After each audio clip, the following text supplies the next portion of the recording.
Movie की शुरुआत कुछ गुलामों को दिखाते हुए होती है जिन्हें पहाड़ों के रास्ते से बंदी बनाकर के ले जाया जा रहा था। इन सभी गुलामों के पैरों में जंजीरें बंधी हुई थी। ये वक्त था 1858 का, जब गरीब और मजबूर लोगों को गुलाम बनाकर के रखा जाता था। इन्हें बुरी तरह से टॉर्चर किया जाता था। ये सभी गुलाम चलते चलते बुरी तरह से थक चुके थे, लेकिन इन्हें आराम नहीं करने दिया जाता। ऐसे ही चलते चलते रात हो गई थी। तभी जो आदमी इन गुलामों को बंदी बनाकर के ले जा रहा था वो देखता है कि सामने घोड़ा गाड़ी में कोई आ रहा है। तब वो उस घोड़ा गाड़ी वाले को चिल्ला कर के कहता है कि वहीं पर रुक जाओ, नहीं तो मैं तुम्हें गोली मार दूंगा। तब वो आदमी कहता है कि मैं तो एक मामूली आदमी हूँ, दरअसल मैं तो इन गुलामों के सौदागर से मिलने के लिए आया हूँ, और अगर वो सौदागर तुम हो तो मैं तुम्हारे साथ डील कर सकता हूँ। तब ये आदमी उस अनजान आदमी से पूछता है कि कैसी डील। तब वो अनजान आदमी कहता है कि क्या तुम्हारे पास कोई ऐसा गुलाम है जो प्लांटेशन से है। तभी इन गुलामों में से एक गुलाम कहता है कि हाँ, मैं हूँ प्लांटेशन से।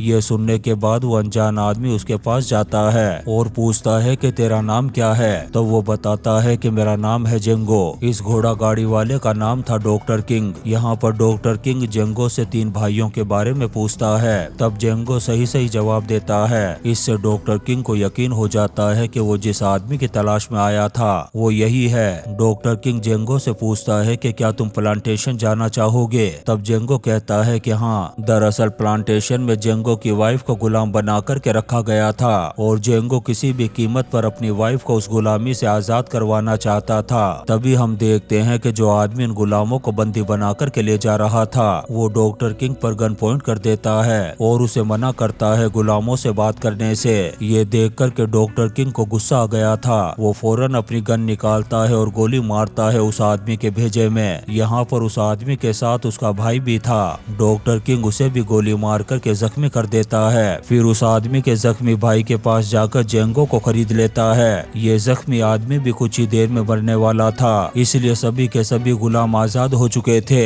इसके बाद डॉक्टर किंग जेंगो को लेकर के शहर आ जाता है और उसे कहता है कि अब तुम आजाद हो, जैसे चाहो अपनी जिंदगी गुजार सकते हो। इसके बाद जेंगो पूरे शहर में घूमता है। सभी लोग उसे देख करके बहुत ज्यादा हैरान थे क्योंकि वो एक स्लेव था। इसके बाद डॉक्टर किंग जेंगो को एक बार में लेकर के जाता है जहाँ पर वो उसे बताता है कि अभी भी तुम पूरी तरह से आजाद नहीं हो और अगर तुम हमेशा के लिए आजाद होना चाहते हो तो तुम्हें मेरा एक काम करना होगा। वो जेंगो को बताता है कि मैं एक बाउंटी हंटर हूँ और उन्हीं 3 भाइयों को ढूंढ रहा हूँ जिनके बारे में मैंने तुमसे रात को पूछा था। तभी यहाँ पर कुछ शेरिफ आ जाते हैं। वो डॉक्टर किंग से कहते हैं कि तुम जेंगो को यहाँ से नहीं ले जा सकते क्योंकि ये एक गुलाम है। दरअसल रात को जो कुछ भी हुआ था वो सब कुछ इस शेरिफ को पता था, इसीलिए वो डॉक्टर किंग को अरेस्ट करने के लिए आया था। लेकिन डॉक्टर किंग शेरिफ को गोली मारकर जेंगो को लेकर के यहाँ से निकल जाता है। रास्ते में वो जेंगो से उसकी वाइफ के बारे में पूछता है। तब जेंगो बताता है कि मैं और मेरी वाइफ उन्हीं 3 भाइयों के पास गुलाम थे जिन्हें तुम ढूंढ रहे हो। फिर एक दिन हम दोनों हस्बैंड वाइफ ने भागने की कोशिश की। मैं तो भागने में कामयाब हो गया, लेकिन मेरी वाइफ को पकड़ लिया गया और उसे प्लांटेशन पहुंचा दिया गया। अब डॉक्टर किंग उन्हीं 3 भाइयों को दूसरी दुनिया में पहुंचाने के लिए निकल पड़ता है। वो अच्छी तरह से जानता था कि उसे अंदर नहीं जाने दिया जाएगा, इसलिए वो गुलामों को खरीदने वाला बायर बन करके जाता है और जेंगो को भी अपना नौकर बना करके साथ ले जाता है। उस जगह पहुंचने के बाद डॉक्टर अंदर चला जाता है और जेंगो बाहर ही खड़ा रहता है। तभी अचानक से जेंगो की नजर पड़ती है उन 3 भाइयों में से 2 पर, इसलिए उसका खून खोल उठता है और वो फौरन उन दोनों भाइयों को गोली मार करके मौत के घाट उतार देता है। इतने में ही डॉक्टर बाहर आ जाता है। वो देखता है कि जेंगो ने 2 भाइयों को चंद्रयान में बैठा करके ऊपर पहुंचा दिया है। तभी तीसरा भाई भी आ जाता है। तब डॉक्टर किंग कहता है कि इसे तो मैं मारूंगा और फिर वो उसका भी काम तमाम कर देता है। गोली की आवाज सुनकर के यहाँ का जो ओनर होता है वो अपने आदमियों के साथ आ जाता है। अब इससे पहले कि वो डॉक्टर के साथ कुछ करता, डॉक्टर उसे इन तीनों भाइयों के खिलाफ वारंट दिखाता है जिसके मुताबिक वो इनका काम तमाम कर सकता था। वारंट देखने के बाद वो ओनर इन्हें कुछ नहीं कहता, लेकिन उसे गुस्सा बहुत ज्यादा आ रहा था क्योंकि इन दोनों ने मिलकर के उसके 3 आदमियों को मार दिया था। इसीलिए वो अपने आदमियों को ऑर्डर देता है कि ये दोनों इस शहर से जिंदा बाहर नहीं जाने चाहिए। डॉक्टर को भी पहले से ही पता था कि वो ओनर जरूर ऐसा कुछ करेगा, इसलिए वो अपनी घोड़ा गाड़ी में नहीं बैठता बल्कि उसमें बॉम्ब लगा देता है। तभी उस ओनर के आदमी आकर के उस घोड़ा गाड़ी को चारों तरफ से घेर लेते हैं। डॉक्टर वहीं थोड़ी दूर छुपा हुआ था। वो बटन दबा करके उस घोड़ा गाड़ी को ब्लास्ट कर देता है जिससे उस ओनर के कई आदमी मारे जाते हैं। इसके बाद डॉक्टर किंग जेंगो से कहता है कि क्या तुम उस ओनर को मार सकते हो।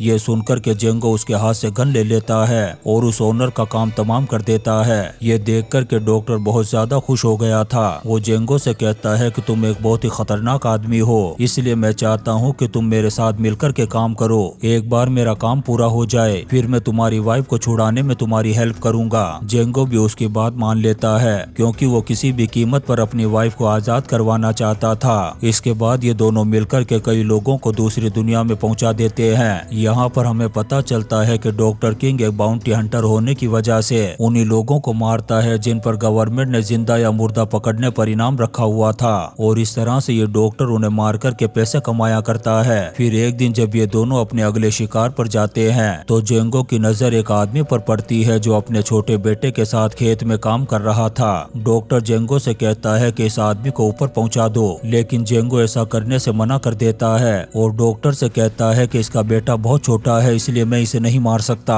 तब डॉक्टर जेंगो को उस आदमी का वारंट दिखाता है और कहता है कि तुम ये मत सोचो कि इस आदमी का बेटा कितना छोटा है, बल्कि ये देखो कि इसने कितने मासूम लोगों का काम तमाम किया है। उस वारंट को देखने के बाद जेंगो ना चाहते हुए भी उस आदमी का काम तमाम कर देता है। अब डॉक्टर जेंगो की वजह से बहुत ज्यादा पैसे कमा चुका था, इसलिए अब वो उसकी वाइफ को छुड़ाना चाहता है जो प्लांटेशन में कैद थी। लेकिन ये काम इतना आसान नहीं था क्योंकि प्लांटेशन का जो ओनर है वो बहुत ज्यादा अमीर होने के साथ साथ एक पावरफुल आदमी भी है।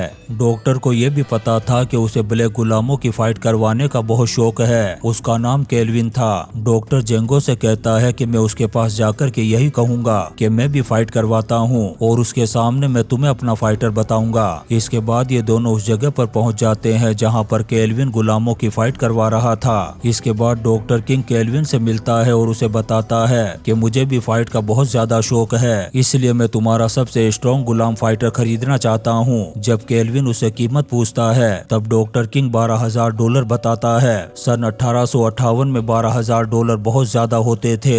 इतनी बड़ी कीमत सुनकर के केल्विन की आंखें बाहर आ गई थी। फिर अगले दिन वो इन दोनों को अपने साथ लेकर के प्लांटेशन की तरफ निकल पड़ता है। उसी जगह पर जेंगो की वाइफ को गुलाम बना करके रखा गया था। जब केल्विन इन्हें लेकर के प्लांटेशन में पहुंचता है तो देखता है कि उसका एक गुलाम भागने की कोशिश कर रहा था। तब वो उनके पीछे अपने कुत्ते छोड़ देता है। वो कुत्ते उस गुलाम को नोच नोच करके जख्मी कर देते हैं। इससे हमें पता चलता है कि केल्विन कितना जालिम इंसान है। इसके बाद केल्विन इन दोनों को अपने आलीशान घर में ले जाता है और वहाँ पर अपनी बहन और एक खास नौकर जो कि एक ब्लैक आदमी था उनसे मिलवाता है। यहाँ पर डॉक्टर केल्विन से कहता है कि मैं बहुत ज्यादा थक चुका हूँ, इसलिए थोड़ी देर आराम करना चाहता हूँ। साथ ही मुझे एक लड़की भी चाहिए और वो उसके सामने जेंगो की वाइफ का नाम लेता है। केल्विन उसकी बात मान करके अपने एक आदमी को उस लड़की को बुलाने के लिए भेजता है। इसके बाद हम जेंगो की वाइफ को देखते हैं जिसे एक बॉक्स में बंद किया हुआ था और गर्मी की वजह से उसकी स्किन जल रही थी। दरअसल उसने यहाँ से भागने की कोशिश की थी, इसलिए उसे सजा के तौर पर इस बॉक्स में बंद कर दिया गया था। इसके बाद जेंगो की वाइफ को तैयार करके डॉक्टर के रूम में भेज दिया जाता है।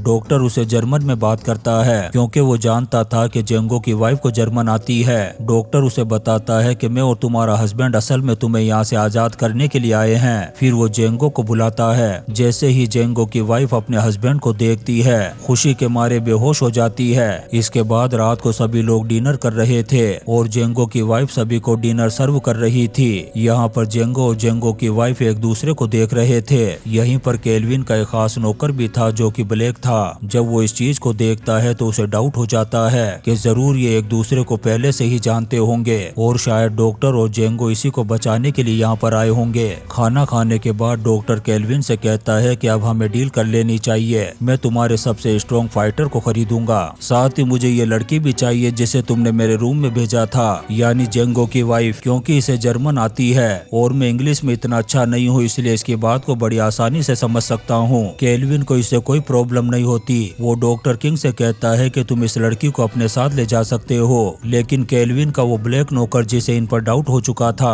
वो केल्विन को अपने पास बुलाता है। वो उसे बताता है कि मुझे लगता है ये लोग आपके साथ गेम खेल रहे हैं। ये किसी भी फाइटर को खरीदने नहीं बल्कि उसी लड़की को लेने के लिए आए हैं। शायद ये उसे पहले से ही जानते होंगे। तब केल्विन अपने नौकर से कहता है कि तो हम इसी के बदले इनसे $12,000 लेंगे। फिर वो खड़ा होता है और जेंगो की वाइफ के पास जाकर के उसके सर पर हैमर पर रख देता है और इन्हें धमकी देता है कि अब मैं इसका काम तमाम कर दूंगा, और कहता है कि अगर तुम इस लड़की को अपने साथ ले जाना चाहते हो तो इसके बदले तुम्हें $12,000 देने होंगे। डॉक्टर उसकी बात को फौरन मान लेता है। इसके बाद ये $12,000 देकर जेंगो की वाइफ की आजादी के पेपर पर साइन करवा लेते हैं। जाने से पहले डॉक्टर उसे कहता है कि तुम एक बहुत ही बुरे और घटिया इंसान हो। तब केल्विन उसे कहता है कि जाने से पहले क्या तुम मुझसे हाथ नहीं मिलाओगे, और जब तक तुम मुझसे हाथ नहीं मिलाओगे डील पक्की नहीं समझी जाएगी। लेकिन डॉक्टर उससे हाथ मिलाने से मना कर देता है। केल्विन अपने आदमियों से कहता है कि अगर ये हाथ मिलाए बगैर यहाँ से जाने लगे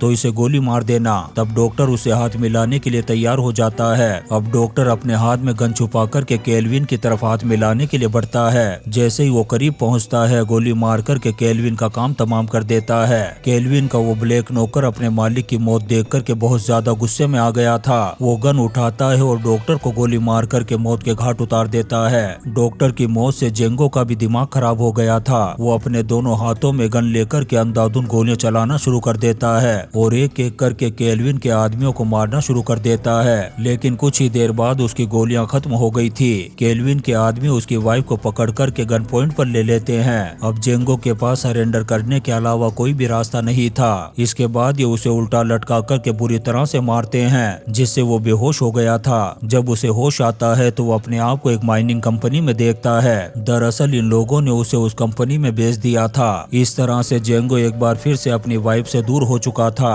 जेंगो यहाँ पर काम करने वाले लोगों को बताता है कि मैं कोई गुलाम नहीं हूँ, बल्कि मैं एक बाउंटी हंटर हूँ। वो यहाँ पर 3 आदमियों को एक आदमी का एड दिखाता है जिसे मारने पर $7,000 का इनाम था। वो इन्हें कहता है कि तुम मेरे साथ मिल जाओ, हम उस आदमी को मार करके पैसा आपस में बांट लेंगे। ये तीनों फौरन उसकी बात मान लेते हैं और साथ ही जेंगो को हथियार भी देते हैं। जैसे ही जेंगो के पास हथियार आते हैं वो इन तीनों का काम तमाम कर देता है और यहाँ से भाग जाता है। यहाँ से वो सीधा प्लांटेशन में जाता है और उन लोगों को मारता है जिन्होंने गुलामों के ऊपर डोक छोड़ा था। फिर वो उस रूम में जाता है जहाँ पर उसकी वाइफ बंद थी। जेंगो की वाइफ अपने हस्बैंड को देख करके बहुत खुश हो गई थी। इसके बाद वो अपनी वाइफ को लेकर के उस जगह पर जाता है जहाँ पर डॉक्टर की डेड बॉडी थी। वहाँ से वो उन पेपर को उठाता है जिस पर उसकी वाइफ की आजादी के सिग्नेचर किए गए थे। डॉक्टर की मौत से जेंगो बहुत ज्यादा गुस्से में था। यहाँ से वो केल्विन के घर पर जाता है जहाँ पर उसके और भी आदमी मौजूद थे। वो एक एक करके सबको मौत के घाट उतार देता है और गुलामों से कहता है कि आज से तुम सब आजाद हो। इसके बाद वो केल्विन के उस खास गुलाम के दोनों पैरों में गोली मारता है जिसने केल्विन से कहा था कि मुझे इन पर डाउट है। फिर वो घर से बाहर आता है और केल्विन के पूरे घर को ब्लास्ट कर देता है। इसके बाद वो अपनी वाइफ के साथ घोड़े पर बैठ कर के जंगल के रास्ते घर की तरफ निकल पड़ता है। इस तरह से ये दोनों आजाद हो गए थे। इसी सीन के साथ ये शानदार मूवी डेंगो अनचेंज्ड खत्म हो जाती है। दोस्तों हम आपके लिए ऐसी ही इंटरेस्टिंग मूवीज एक्सप्लेन करते रहेंगे, तो आप चैनल को सब्सक्राइब जरूर करें और लाइक और कमेंट्स भी करें। Thank you.